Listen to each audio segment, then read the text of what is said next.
예, 지난 시간에 이어서 이 피로에 대해서 다시 한번 더 설명드리도록 하겠습니다. 자, 지난 시간에 설명했던 피로가 뭐라고 했으면 철사를 끊는 방법이라고 그랬죠. 철사를 꽉 잡아 당겨서 끊는 친구들은 뭘 이용하는 겁니까? 인장을 이용하는 겁니다.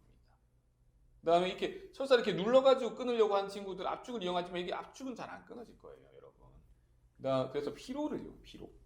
이렇게 반복적인 하중. 근데 피로가 그전에는 사람들이 뭐랑 관련이 있다고만 생각했냐면 단순히 이제 강도랑 관련이 있고 뭐 어떤 피로 균열 생성이랑만 관련이 있다고 막 생각했어요. 그래서 여러분들이 그 SN 그래프라는 거 나중에 배울 텐데 그 그래프만 가지고 사람들이 설명하려고 해요.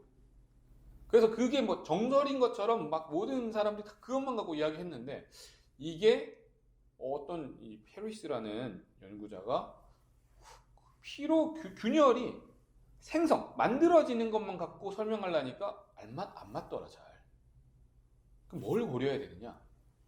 만들어지고 이 성장 또는 전파하는 속도가 중요하다라고 하는 게 바로 피로균열 성장 또는 피로균열 전파 이론이겠습니다. 무슨 말이냐면은 피로균열이 생기는 것만 중요한 게 아니다. 뭐가 중요하다고요?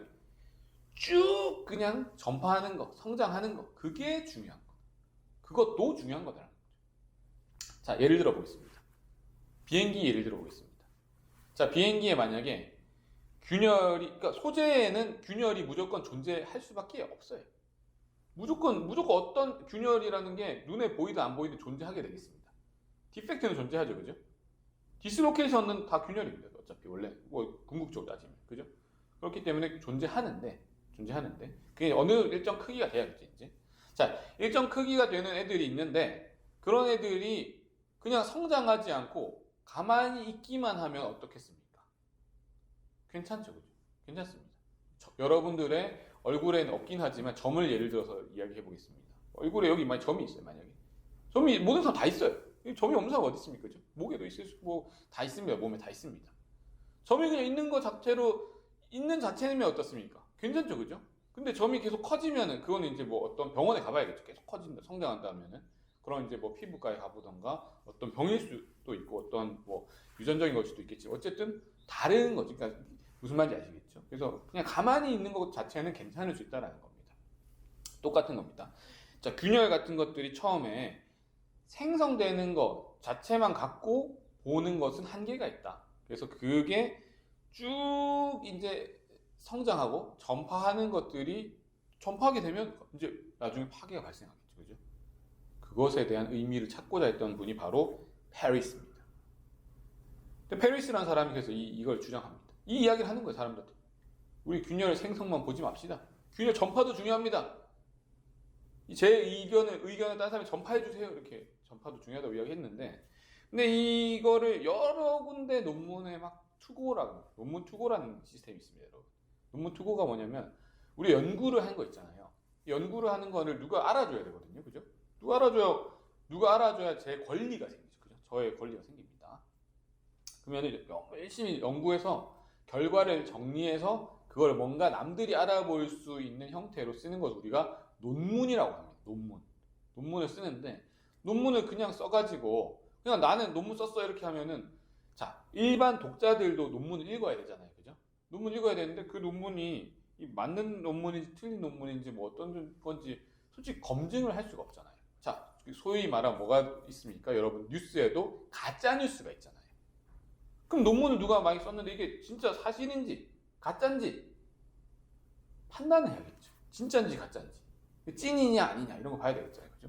그러면 그거를 뭐 예를 들자면 그 논문을 해가지고 다른 사람들한테 투표해가지고 국민투표 이 논문의 진위 여부를 국민투표하겠습니다 하면은 밝힐 수가 있을까요? 없을까요? 없습니다. 왜냐하면 국민들 전체는 전문가가 아니거든요. 그 전문가 집단에 의해서 그 동료들이 평가를 해줘야 됩니다. 그거 우리가 바로 피어 리뷰 시스템이라고 해요. 그래서 그 동료들이 그 논문에 대해서 의견을 쓰는 거예요. 이 논문은 이 부분을 고쳐야 되고 어떻게 해야 되고 그런 식으로 서로 다 봉사활동하는 겁니다. 봉사활동하는 거 진짜 서로 도와주는 거예요.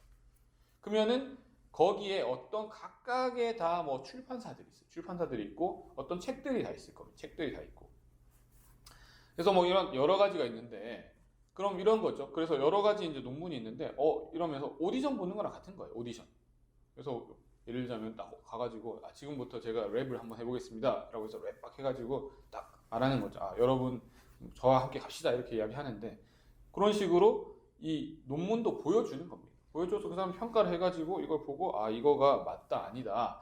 라고 이제 해야 되는데, 그 단계, 그거를 받기 위한 단계, 그걸 우리 투고 낸다라는 투고를 해서 심사받고, 그 다음 뭐가 되겠습니까? 리뷰. 리뷰해서 돌아오고, 그 다음에 답변, 영어를 리뷰타래. 답변서 써가지고 다시 또 하고, 또 오고, 또 왔다 갔다 이렇게 하는 과정이에요. 그 과정들 중에 최종적으로 승인 나면은 논문이 이제 게재라고 해가지고 실제 실리는 겁니다. 논문이 나오는 거예요. 근데 이게 reject, 심사 거절. 이거는 우리랑 우리와 함께 갈 수 없어요 라던가 다른데 뭐 오디션 보세요. 예를 들자면 이런 거죠. 뭐 제가 막 이제 SM 오디션 딱 봤는데 굉장히 이제 지원자분은 굉장히 끼가 있는 것 같은데 저희랑 안 맞는 것 같습니다. JYP가 이런 거죠. 뭐 그런 식으로 가볼 수 있는 겁니다. 자, 그래서 여러 군데 막 내봤는데 이때 사람들이 이 논문에 대해서 이 저항이 엄청나게 강했던 거예요. 이거를 이거 맞나? 이거 아닌 것 같은데. 이거 너무 이거는 처음 듣는데 생뚱맞은데라고 이야기한 겁니다. 모든 데서 다 거절당합니다. 다 거절당해요. 근데 이 페리스라는 분은 아니다. 이거 맞는 거다. 이거 확신이. 근데 어떻게 되면 다 모두 거절.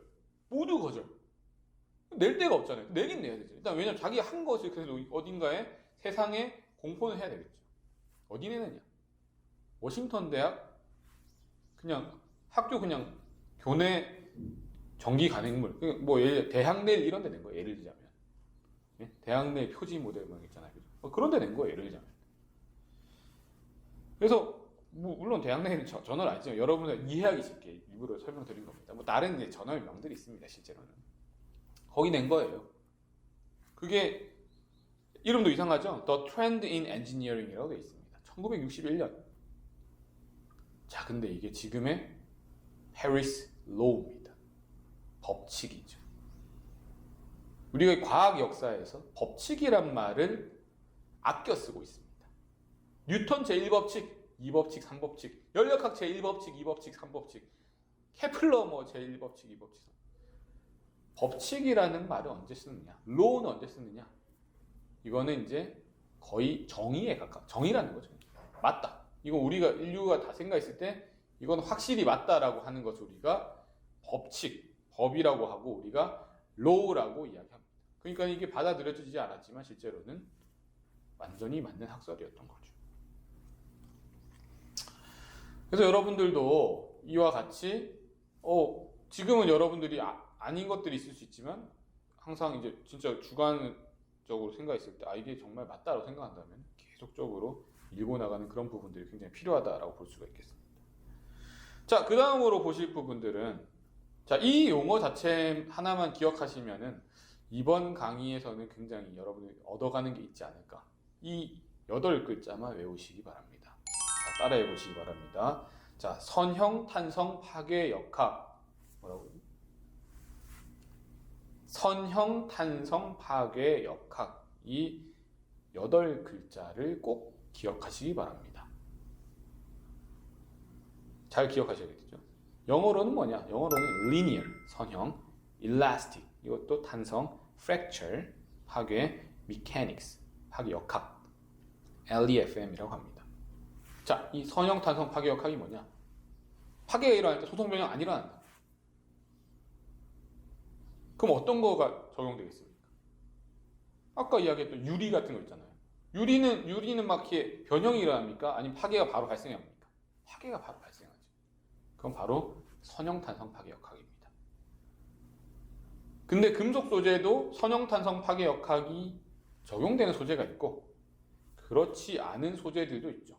최근에 엄청나게 이 연성이 이런 금속 소재들은 이 선형탄성 파괴 역학이 잘 적용되지 않습니다. 그래서 일단은 선형탄성 파괴역학이라는 게 이 그리피스라는 할아버지가 집대성한 그 이론의 핵심이다. 그래서 여러분들이 그 K1C라는 값이 나오는데 K1C라는 값이 다 이 선형탄성 파괴역학을 설명하고 있다. 굉장히 중요한 것이 되겠습니다. 그래서 선형탄성 파괴역학을 설명해야 되기 때문에 우리가 이야기해야 되는 것들은 이 크랙이 있는데 이 K1C라는 값을 얻기 위해서 파괴 인성을 잘 얻기 위해서는 제일 중요한 게 뭐냐? 이 선형탄성 파괴역학이라는 이 단어에 다 들어 있습니다. 제일 중요한 게 크랙 끝부분에서 소성 변형을 최소화하는 실험을 해라. 이게 파괴 인성의 모든 것입니다. 이게 변형이 많이 발생하면 이 이론이 안 맞겠죠, 그죠? 그래서 가장 작은 소성 변형이 발생할 수 있는 조건을 만들어라라고 하는 게 여러분들이 다음 시간에 배우겠지만 그게 바로 플레인 스트레인 조건이 되겠습니다. 가장 작게 플레인 스트레인 조건을 여러분들이 나중에 배우고 이거 다 끝나고 인트로 끝나고 나면 그러면 여러분들이 제가 말했던 것처럼 지금 말했던 거 교수님 말씀하셨던 게 다 그거였구나 라고 기억하는 친구 한 3명 정도 제가 예상하고 있습니다. 그 친구들은 기억하겠지만 나머지 친구들은 그래도 혹시나 한번 적어놔보세요. 지금 제 말 믿고 다 이렇게 핸드폰에 메모장에 한번 딱 적어놓으시고 그때 그게 이거였구나 라고 생각하시면 전체가 연결되시고 그래서 소성 변형 최소한 그래서 파괴 인성 왜 플레인 스트레인으로 하나요? 뭐 이런 이야기들 나중에 할 텐데 다 그런 데서 나오는 겁니다. 그래서 일단 여러분들 이 기본적인 개념들 던져드리고 여기에서 이제 차근차근 이번 학기 내내 천천히 설명해 드리도록 하겠습니다. 그래서 너무 걱정 안 하셔도 될 것 같습니다. 근데 여기에서 이제 중요한 것은 재채가 날 것 같아요. 자, 근데 근데 여기서 중요한 것은 우리가 선형탄성 파괴역학이라는 것은 이 소성 변형을 포함하지 못한다 그랬죠, 그죠? 그래서 우리가 요거를 다 포함하는 것은 개념이 뭐냐? 바로 탄소성 파괴역학이라고 합니다. 탄성과 소성을 합치는 게 탄소성입니다. 탄소를 말하는 게 아니고요. 탄성과 탄소성 파괴역학으로 우리가 이야기하는 게 뭐냐? 바로 이제 J 인테그랄이다. 파괴역학은 딱 알파벳 2개만 외우시면 되겠습니다. 첫 번째, 선형탄성 파괴역학은 뭐라고요? K, 코리아 K. 그 다음에 탄소성 파괴역학 J입니다. J, 재팬 J, K, J 2개만 외우시면 됩니다. 한국, 일본과는 관련 없습니다, 여러분. 오해하지 마시기 바랍니다. 그냥 여러분 외우기 쉬우시라고 K, J, 코리아, 재팬 한 겁니다, 여러분. 오해하지 마십시오. 또 이거 뭐 이런 시국에 뭐 이런 이야기 한다고 뭐 그런 댓글 달지 마시고 여러분 외우기 쉬우시라고 이야기 한 겁니다. 그래서 이 J 인테그랄이라는 값이 왜 나오냐? 왜 나오냐면은 설명드리도록 하겠습니다. 선형탄성 파괴역학이라는 값으로 이제 우리가 이제 알게 된 거죠, 그죠? 인성이라는 걸 해야 되겠다라고 해서 실험을 하게 되는데, 그러면은 재밌는 사실이 있습니다. 얇은 소재가 파괴인성이 높을까? 두꺼운 소재가 파괴인성이 높을까? 이게 궁금하시죠? 이거? 얇은 거랑 두꺼운 거랑 그럼 소재를 얇게 가는 게 파괴인성적으로 유리할까? 두껍게 가는 게 유리할까? 이렇게 하면은 여러분들이 이제 이게 얇은 거라고 말할 것 같으니 교수님 질문하는 거 아니니까 답이 두꺼운 거겠구나 라고 생각하신 여러분들은 최고입니다. 여러분 잘 판단하신 겁니다. 두꺼운 게 더 안 좋아요. 왜 안 좋느냐? 두꺼운 건 바로 어떻습니까? 얇으면 얇을수록 얇으면 두께 방향으로 작용하는 힘이 많을까요, 적을까요? 적겠죠, 그죠? 여러분들 그 MT 같을 때 지금은 그런 놀이 안 하겠지만 여러분들 어릴 때 보면 샌드위치라 해가지고 친구 있으면 막 MT 때 올라오고 그러잖아요, 그죠? 그럼 두꺼워서 애들 밑에 있는 애들은 그날 이렇게 건강이 안 좋아져요, 애들이. 두꺼우면 힘이 작용한단 말이에요, 여러분. 근데 이게 얇을수록 어떻습니까? 이 두께 방향으로 작용하는 힘이 거의 없죠, 그죠? 얇을수록. 자, 여러분이 그 MT 같은 거 갔을 때 이거 뭐 지금은 그런 거 하고 놀면 절대 안 됩니다, 여러분. 뭐 샌드위치라는 게임이 있어요. 뭐 애들 막 갑자기 있으면 누구 있으면 막 올라가서 뭐 무겁게 하고 초등학교 때 그런 놀이 하잖아요. 그러면 막 애들 여러 명 올라가다 갑자기 뭐 반에서 제일 몸무게 많이 나가는 뭐 맨 위에 올라오고 그럼 밑에 있는 애들 막 이렇게 하고 힘들고 건강이 안 좋아지고 MT는 다른 애들 고기 구워 먹고 그러는데 그 친구 고기 못 먹습니다, 여러분. 그래서 이 두께가 두꺼워질수록 그 방향으로 어떻다는 거죠? 힘이 작용한다라는 겁니다. 힘이 작용한다. 그래서 이 두께가 얇으면은 두께 방향으로 힘이 없고 이 옆으로만 힘이 있잖아요, 그죠? 힘 2개짜리. 자, 두꺼운 애 힘. 원래 위아래 옆으로 힘이 있고 이 두께 방향 힘 있고 힘 몇 개짜리입니까? 얘는 3개짜리. 힘 2개짜리, 3개짜리 중에 뭐가 더 힘이 많이 들어간 겁니까? 3개짜리가 더 가혹한 조건이에요. 그래서 두꺼우면 두꺼울수록 인성이 좋은 게 아닙니다. 자, 그러면은 우리가 그러면 두꺼운 게 더 어떻다 했습니까? 인성이 더 낫다 그랬죠, 그죠? 자, 그러면 우리가 실험할 때 생각해 보십시오. 예를 들자면은 우리가 어떤 실험을 했는데 어떤 기준이라는 게 있어요. 기준은 뭐 제일 높은 값에 맞춰야겠어요, 제일 낮은 값에 맞춰야겠어요. 제일 낮은 값에 맞춰야겠죠. 그래야 그 기준 낮은 것만 다 넘어간 거죠, 그죠?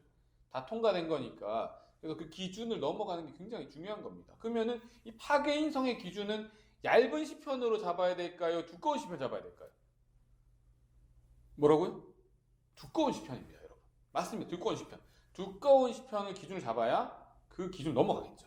자, 그러면은 이게 어디서 중요하느냐? 바로 이제 원자력. 원자력이라서 굉장히 중요하죠. 원자력 파괴가 일어나면 절대 안 됩니다. 원자력 소재 같은 경우에는 뭐 후쿠시마 이런 사건도 있지만 절대 안 됩니다. 제일 중요한 안전이 가장 중요한 분야가 바로 이 원자력 분야가 되겠습니다. 원자력 분야에 근데 소재를 어떤 소재 쓰겠습니까? 타이타닉 호에 들어간 소재 쓰면 안 되겠죠, 그죠? 가장 연성이, 가장 인성이 우수한, 가장 좋은 소재를 다 어디 쓰겠습니까? 원자력에 쓰는 겁니다. 원자력에 쓰는데 그럼 인성이 우수한 소재니까. 자, 걔를 기준을 맞추려면 두껍게 만들어야죠. 두껍게 만들어 사람들이 엄청 두껍게 만들기 시작. 두껍게 만들다 보니까 기준을 맞추려고. 근데 두꺼울수록 그럼 걸리는 하중은 어떻게 됩니까? 무조건 증가하죠, 당연히. 두꺼워지니까 하중 증가하죠. 그죠? 하중 무조건 증가합니다. 두꺼워지니까. 하중이 증가한다는 건 우리가 지난 시간에 한번 봤었죠. 인스트론의 용량이 어떻게 됩니까? 모자라요. 실험 못합니다. 10톤짜리로 못해요. 100톤짜리 이런 걸 해야 돼요. 1000톤짜리로 해야 돼요. 그런 게 뭐 쉽겠습니까, 실험이? 그럼 실험 하나 하는데 뭐 그 엄청난 돈이 못합니다, 실험. 그래서 그때 문제에 봉착하게 된 거예요. 그럼 이렇게 시편 두꺼운데 실험 어떻게 해야 돼? 실험 못하는데. 그럼 우리 원자로 쓰면 안 되나? 그건 아니죠. 그때 사람들이 생각이 된 게, 얇은 시편으로 실험할 수 있게 아이디어 짜보자. 그럼 얇은 시편은 두꺼운 시편에 비해서 훨씬 더 인성이 높기 때문에, 자, 그러면 소성 변형이 어디가 더 잘 발생하겠습니까? 얇은 시편이 더 잘 발생하겠죠. 왜냐면 얘가 더 인성이 높은 상황이니까 더 변형이 많이 일어날 거 아니에요. 근데 변형이 많이 일어나는 건 우리가 선형탄성 파괴 역학 개념으로 적용할 수 있다 했습니까? 없다 했습니까? 안 되죠. 왜냐하면 선형탄성 파괴 역학은 변형이 일어나면 안 되는 걸로 모든 식을 다 짜놨어요. 다 계산해놨어, 다 이미. 다 계산 다 해놨는데 갑자기 변형 많이 일어나. 그러면은 계산 틀리잖아요. 안 됩니다. 그래서 변형이 가장 작게 일어날 수밖에 없는 그런 상황을 했기 때문에 여기에서는 이 선형탄성 파괴 역학으로 하면은 그게 안 맞아떨어지는 겁니다. 근데 얇은 시편으로 하면 변형이 많을 수밖에 없잖아요. 그래서 이 변형이 많은 것까지 계산을 한 겁니다. 고려한 겁니다. 변형이 일어나는 것도 파괴에 어떠한 기여한 것으로 보자. 파괴에 뭔가 이게 영향을 줬다. 그 팩터를 같이 넣은 겁니다. 그걸 우리가 바로 탄소성 파괴 역학이라고 하고, 그때 나오는 개념이 바로 이제 J 인테그랄. 그러니까 지금 여러분들이 알고 있는 정말 신소재들이 있거든요. 고망간강, 하이 엔트로피 얼로이. 다 왜 각광받느냐? 고인성 소재이기 때문입니다. 근데 이 고인성 소재를 왜 어떤 실험을 해야 되느냐? 이 소재는 솔직히 말하면 지금은 K1C 시험이 불가능합니다.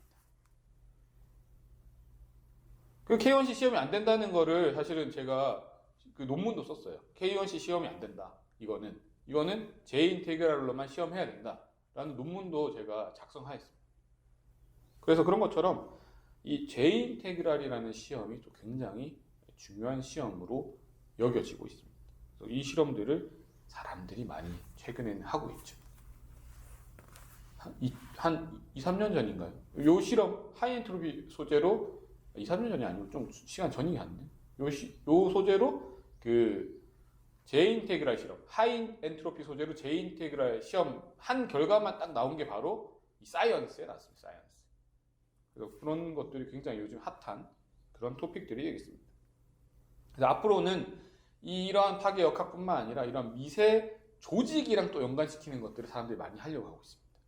미세 조직인 뭐 예를 들자면은 어떠한 뭐 이 석출물이 있는 것들, 그 다음 방위 관계, 뭐 001, 111 뭐 이런 것들의 관시 있을 때 이 균열이 어느 쪽을 따라가고 결정립계 어디를 따라가서 어떻게 전파되고 하는 것들을 왜 관심이 있느냐? 자, 이게 바로 이제는 빅데이터 시대, 인공지능 시대이기 때문에 이게 바로 모델링으로 연결이 됩니다. 그래서 이 데이터들이 나오게 되면은 훨씬 더 체계적으로 이 파괴인성에 대해 정립할 수가 있죠. 그래서 지금은 약간 그런 식으로 이제 트랜지션 되는 시점이기 때문에 사실 제가 그런 부분에 대해서 굉장히 많이 이 연구를 많이 하고 있어요. 사실 지금. 그래서 여러분들도 그런 부분들이 이 교과서에만 나온 내용이 아니다. 실제 지금 많이 하고 있는 내용이다. 라는 부분들을 잘 아시기 바랍니다. 자, 그래서 금속의 파괴 기구들을 좀 보시게 되면요. 지금부터 이제 역사는 끝났고요. 이제 간단하게 이제 모드들을 보시겠는데 첫 번째 보실 수 있는 것이 이제 연성 파괴가 되겠습니다. 연성 파괴라고 하는 것은 이 연성 소재에서 발생하는 케이스가 되겠는데 잘 늘어나는 그런 소재들이겠죠. 아까 이야기했던 인성이 우수한 소재는 연성 파괴가 발생합니다. 연성 파괴가 발생하는 이 거동은 뭐냐면 제가 그때 보여드렸었죠. 그 네킹 이후의 변형에 대해서 한번 설명드렸었는데 그 부분을 한번 다시 좀 보시기 바랍니다. 거기 보시면 뭐라고 나와 있느냐? 그 파괴가 발생할 때 균열 생성, 그 다음에 균열 성장. 죄송합니다. 균열이 아니고 처음에 이제 공공이 생성되고 그죠? 그다음 공공이 성장하고 공공이 병합되고 그죠? 그다음 공공이 병합된 게 연결된 거죠. 그다음에 다시 이제 균열이랑 연결되고 그래서 균열이 전파되는.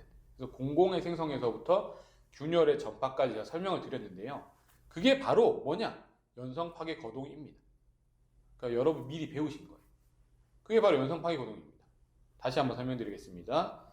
공공이 생성됩니다. 공공 왜 생성됩니까? 여기 이제 이 PPT 그림에 보시는 것처럼 이런 식으로 여러 가지 항상 뭐 이런 계제물 같은 것들이 존재하겠죠. 항상 계제물 존재하고 어떠한 원자 단위의 어떠한 클러스터들도 다 뭐가 되겠습니까? 계제물이 될 겁니다. 그죠? 그런 뭔가 그런 부분들이 있는데 여기에서 하나의 공공이 생겼어요. 그죠? 공공이 하나 딱 생겼으면 여기서부터 공공이 이제 성장 이렇게 한 거죠.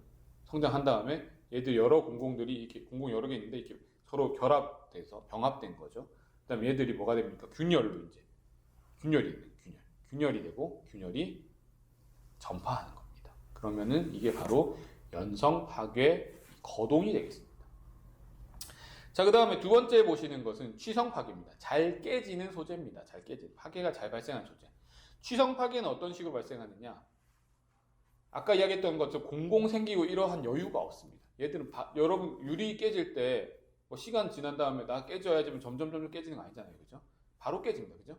바로 어떻게 깨지냐? 그냥 쭉 하고 균열이 생성되고 전파 끝입니다.